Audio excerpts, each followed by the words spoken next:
What's up, chaps? You just caught me holding my stomach in and reading the 1956 Film Review Yearbook, because today I'm talking about the first movie of 1984.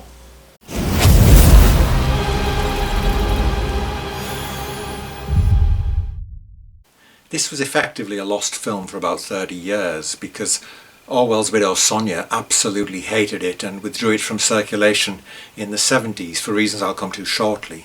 But before I do that, I just want to say that rather than run lots of clips of the film on my green screen, I'm going to go for lobby cards and, even better, Italian film posters. In Italy the film was called In 2000 The Sun Does Not Shine, which is a stupid title, but I love the posters they did for it. The live BBC play of December 1954 had caused a huge stink, and so a Hollywood producer called Peter Rathbone, who held the film rights, decided to capitalise on this. According to Tony Shaw, a history professor who wrote a book called British Cinema and the Cold War, the American government granted the production $100,000 provided they had control of the script, and so Rathbone decided to go ahead and film the movie at Elstree Studios near London. The movie would be in black and white, although someone has posted a colorised version on YouTube, and would be written by William Templeton, who did the Studio One 1953 TV version, and Ralph Bettison, the producer.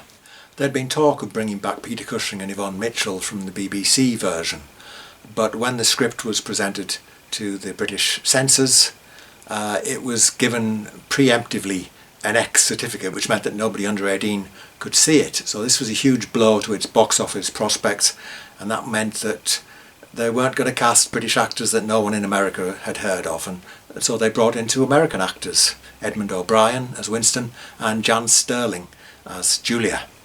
You know, I hated you and I wanted to kill you. That's what Big Brother's done to us all. Donald Pleasence, who'd been so outstanding as Syme in the TV play, was brought back to play a kind of amalgam of two characters from the book, Syme and Parsons. Also as O'Brien, the big bad of the novel, the inner party man, you had one of the great British actors, Michael Redgrave. But he wasn't called O'Brien in this, possibly because the lead actor was Edmond O'Brien. He was called O'Connor. And strangely enough, he's not very memorable in it either. That's all right. Martin is one of us. I like to refer to Edmond O'Brien as the ordinary Joe of Winston Smith's. A lot of people think I'm too charitable when I say that. Critics at the time didn't like him, or Jan Sterling. They thought he was too chubby, frankly, and a shouty American. A rat! A rat! Meanwhile, Jan Sterling plays Julia as a simpering Eisenhower-era housewife rather than the devil-may-care rebel of the novel. Calidor says, the aim of the ruling class is to stay where it is. The aim of the middle class is to overthrow the ruling class.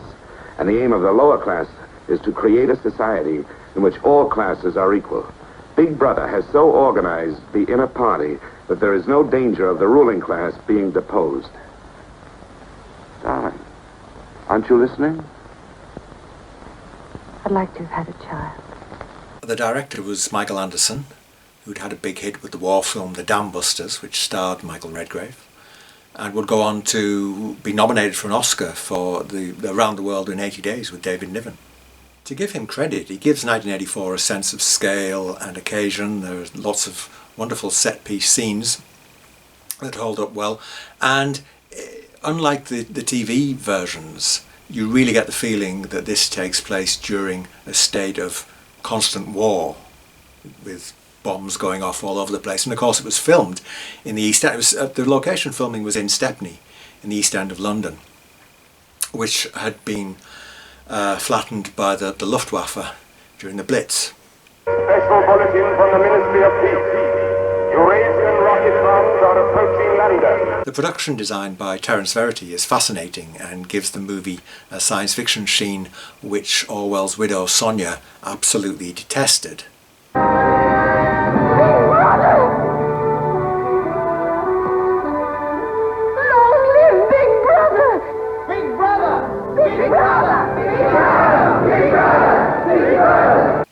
He reckoned that the ministry buildings would have to be bomb-proof and not too noticeable from the air, so he made them like beehives.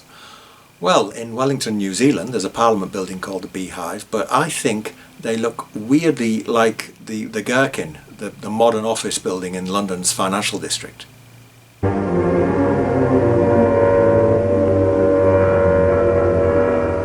The Thought Police rode around on turbine-driven motorbikes, and the party uniforms were made to look synthetic and one layer thick. 3 similarities with Templeton's TV script leap out at me. Number 1, the character of Goldstein, the Trotsky-like figure, isn't called Goldstein. He has a less Jewish name. On TV he was Cassandra, here he's Calidor. Maybe they were worried about sounding anti-Semitic or something, I don't know.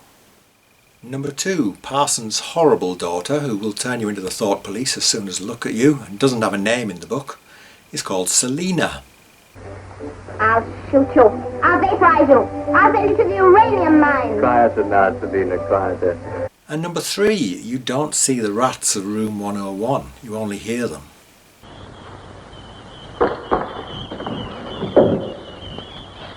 However, here is the big difference, and this is the thing that would cause major ructions with Sonia.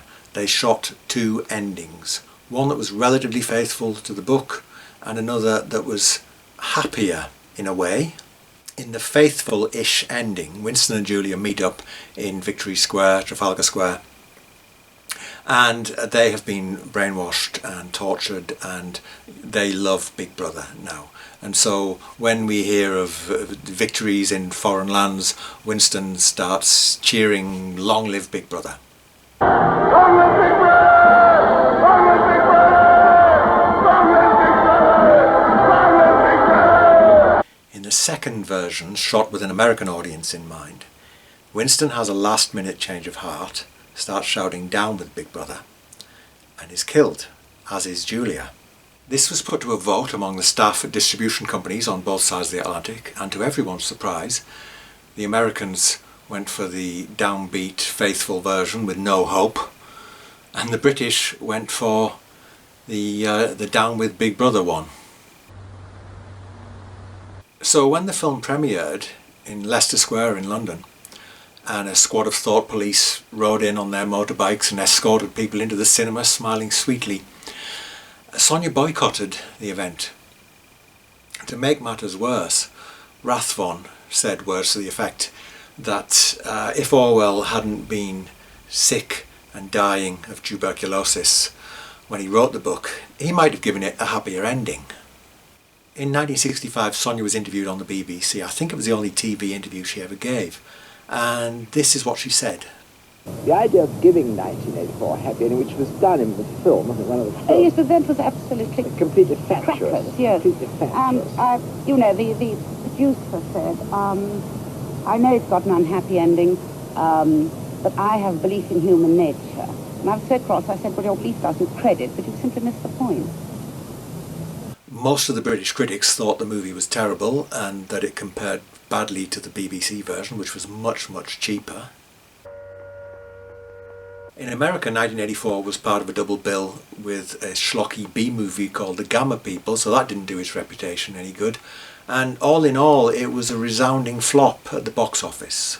Anything you like, call me Starboard. The film came out on DVD in 2007, but it only had the faithful ending, not the happier one, and I spent years looking for the alternative. And very recently I realised it's on the German print. I'm going to leave you with that. If you enjoyed this video, please like and subscribe. It's good for my algorithms. And I will see you again in the 1960s. Julia!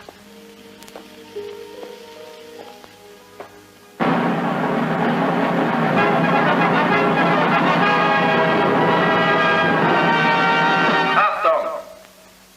Achtung! Wir bringen Ihnen den neuesten Bericht von der afrikanischen Front. Das geniale Umfassungsmanöver, das ausschließlich vom großen Bruder geplant wurde, war von Erfolg gekrönt. Wir konnten uns rechtzeitig vom Feind absetzen und vorbereitete Stellungen beziehen. Die feindlichen Horden sind in voller Flucht vor unserer ruhmreichen Armee. Sie sind völlig demoralisiert und kommen für einen ernsthaften Widerstand kaum noch in Frage. Lang lebe der große Bruder! Lang lebe der große Bruder! Nieder mit dem großen